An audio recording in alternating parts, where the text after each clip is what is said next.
Hai, Assalamualaikum guys. Jadi kali ni kita takkan buat apa ni macam biasa. Macam hai guys, tak. Kali ni kita akan santai-santai je. Jadi macam Tika janjikan, Tika akan cerita pasal cerita seram dekat rumah Tika sendiri. Jadi korang yang mana suka video yang Tika buat, korang tekan button subscribe dekat bawah tu. Okay, Tika kira sampai 3 je. Tu 2 3. Dah, thank you. Jadi korang stay tune, tengok video ni sampai habis. Tunggu kejap tau. Okay, jom kita teruskan. Dia macam ni, rumah Tika ni, depan rumah Tika ni dia kubur tau. Kubur dia tu macam tak ada pagar. Dia terus masuk dalam kubur macam tu. Jadi kalau kita minta dari bilik Tika ni, dia akan terus nampak kubur je. Macam tu. Dia yang tu tak ada apa-apa gangguan lah. Cuma Tika nak cerita pasal dalam rumah ni lah. Rumah ni luar daripada rumah. Macam tu. Jadi first storynya, cerita ni dia 11 tahun yang lepas. Sebab anak saudara sulung Tika tu umur sekarang 12 tahun dah. Jadi 11 tahun yang lepas. The first birth akak sulung Tika tu, dia berbantang dalam bilik ni. Bilik yang Tika stay sekarang ni. Jadi dia berbantang dalam bilik ni. Biasalah orang yang baru lepas bersalin ni, dia macam-macam hal tau. Sebab dia punya mental, dia punya emosi tu lagi tengah penat kan. Macam kita tahu, kita faham benda tu kan. Jadi tapi disebabkan akak Tika ni dia boleh nampak, dia boleh rasa. Jadi dia adalah something yang terjadi dalam bilik ni juga. Firstnya dia berbantang dalam bilik ni. Anak dia time tu dalam berapa bulan tak silap lah. Tapi anak dia memang keep nangis tak non-stop. Kalau tidur dalam bilik ni non-stop. Non-stop. Okay, non-stop nangis. Jadi dia tidur dalam bilik ni. Sebelah Tika ni katil. Depan betul-betul Tika ni toilet. Depan toilet ni dia macam ada ruang untuk sangkut tuala yang basah apa semua, boleh sangkut depan tu. Jadi ada ruang. Jadi akak sulung Tika ni dia baring sini, dia tidur sini. Jadi dia tengah baring tu, okey. Tengah baring tu, dia berpaling ke arah sana. Dia nampak, okey. Dia nampak ada satu kelibat berbungkus. Macam korang tahulah kalau berbungkus tu apa pula kan. Jadi dia nampak poci dalam sebutan mesra kita poci lah. Okay, dia nampak muka dia tu hitam, tak nampak apa, tapi dia tenung ke arah akak. Memang dia macam eye to eye tau, bertentangan. Pula dah akak Tika memang, yelah, kalau kita sendiri pun terkejut kan kalau nampak macam tu. Tak boleh. Sebab dia bukan satu je tau dia nampak banyak benda. Dia nampak satu lagi tu yang ada berbadan besar, pakai baju askar. Okay, baju askar, ada senapang dalam bilik ni, terjadi dalam bilik ni. Okay.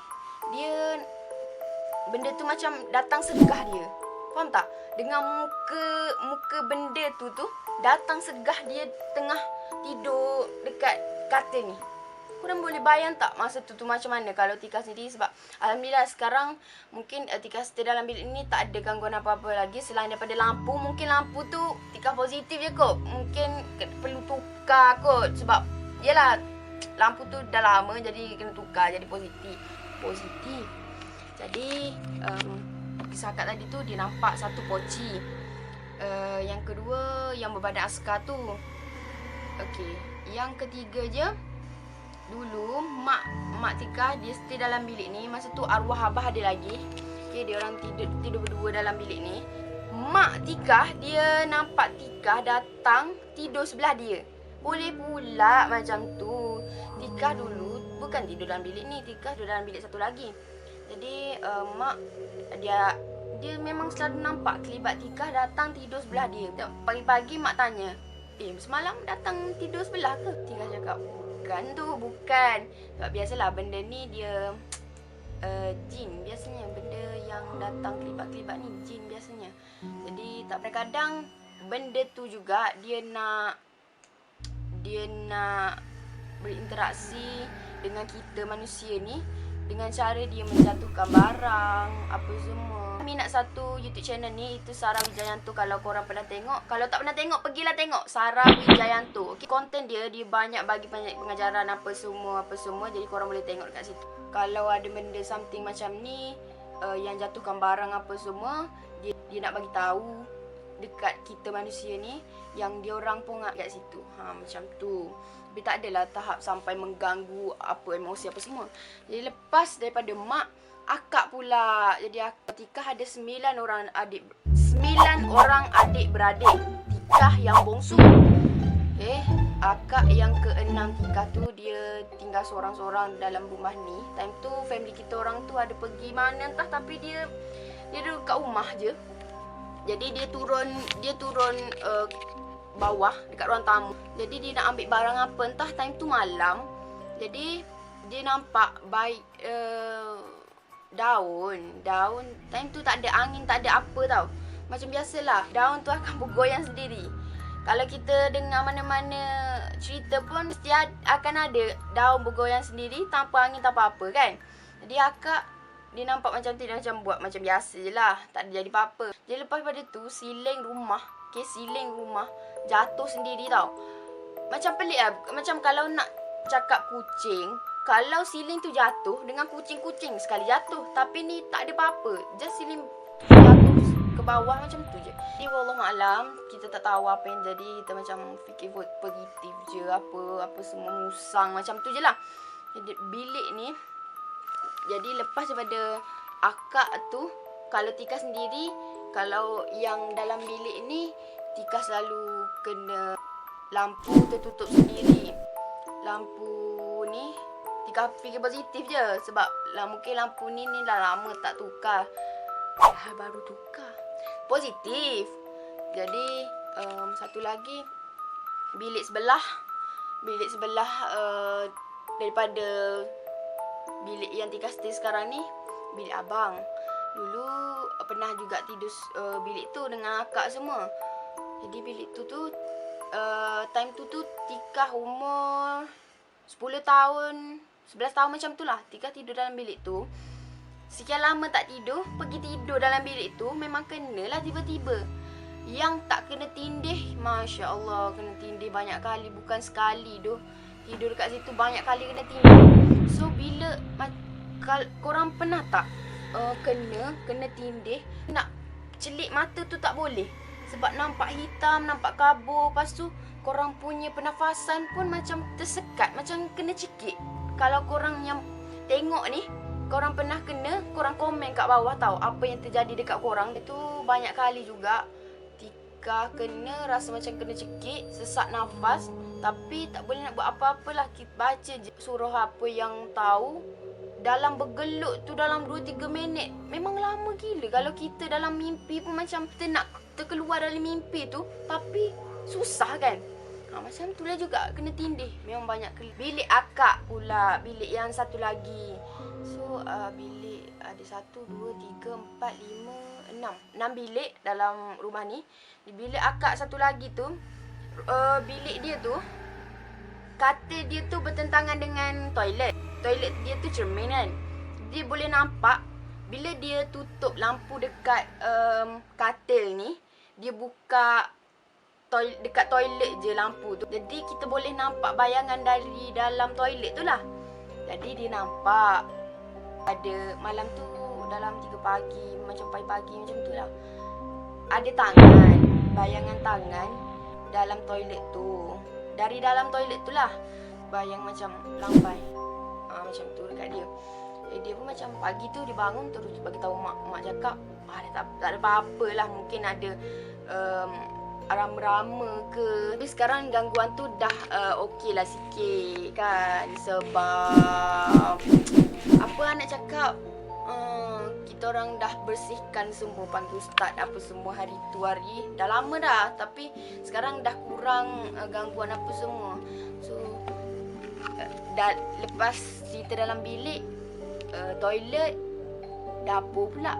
Dapur ni banyak kali lah. Kalau Tika sendiri pun Tika dapat rasa benda macam ada benda yang datang teman. Contohlah kalau 2-3 pagi Tika tengah makan, macam ada orang teman, tapi dia tak ganggu. fikir benda tu kalau macam tu dia tak ganggu lah. Dia cuma nak teman je kot. Yelah sorang-sorang, lonely, single macam single? Macam tu lah. Jadi yang tu. Lepas tu satu lagi, kalau macam mak, dia selalu sapu lantai dekat luar rumah. Jadi time dia sapu-sapu lantai tu, kan Tika cakap tadi depan rumah ni ada kubur kan. Jadi setiap kali mak sapu sampah tu, dia akan terbau wangi-wangian. Macam tu. Tapi orang cakap kalau terbau wangi-wangian ni benda baik. Bukan benda baik macam mana. Benda tu macam tak kacau lah. Cuma apa ni, bau sahajalah. Tapi benda tu tak ada bau wangi-wangian ke. Tapi kalau korang bau yang macam jenis busuk ke, yang tu je yang tak boleh. Pasal satu lagi, macam dekat ruang tamu bawah, ruang tamu atas ni, depan TV, tu memang banyak kali. Banyak kalinya kalau perasan macam ada orang teman lah. Teman pergi sana, pergi sini, memang ada orang teman. Sebab bilik abang dekat atas, so tingkat atas ni, bilik abang dulu pernah lah tidur dekat situ. Memang banyak kali tidur. Tapi dekat atas ni kurang lah pula gangguan. Pelik juga aku. Kak, mak, akak, abang. Abang ni dia jenis kuat mengigau. Yelah maklumlah kaki pancing. Balik 2-3 pagi, dah cakap balik 2-3 pagi tu basuh terus badan apa semua. Tapi still lagi mengigau. Dah lah dia mengigau tu menakutkan aku. Tahu tak? Bila dia mengigau, dia macam suara dia tu. Suara dia tu buatkan kita takut. Kita sendiri pula kena sentuh dia, barulah dia terbangun. Mengigau macam tu. Dua-dua orang abang Tika ni kaki pancing. Biasalah kaki pancing dekat laut ke, sungai ke. Benda tu banyak benda yang bertepek, bertenggek sampai bawa balik rumah. Yang itulah tak naknya sebenarnya. Ini mak dah pesan banyak kali dah. Dia tu, abang si lagi mengigau, tak tahulah nak buat macam mana. Yang tu, kalau Tika sendiri pun tak adalah gangguan sangat. Cuma kena tindih tu je lah. Bila lepas kena tindih tu, yelah time kita kecil, zaman kecil dulu, banyak kali kena tindih. Time besar ni kurang dah. Jadi banyak penjagaan, banyak bacaan juga yang nak kena lindung. Macam Tika, 3 kul, ayat kursi, Fatihah. Yang tu je lah yang diamalkan selalu sebelum tidur ke. Yang penting korang sebelum tidur basuh kaki dulu. Ingat, basuh kaki dulu terus ambil wudu pun tak apa. Wudu dalam tidur. Gitu. Jadi korang, setakat ni tak saja perkongsian Tika. Apa lagi cerita yang korang nak tahu? Korang komen dekat bawah. Jangan lupa untuk korang subscribe juga dan share video ni banyak-banyak biar orang lain pun tahu juga. Dan yang penting subscribe lah bawah tu. Okay, sekali lagi Tika tunggu 3 saat je. 1, 2, 3. Dan thank you. Bye bye. Tunggu next video tau. Bye.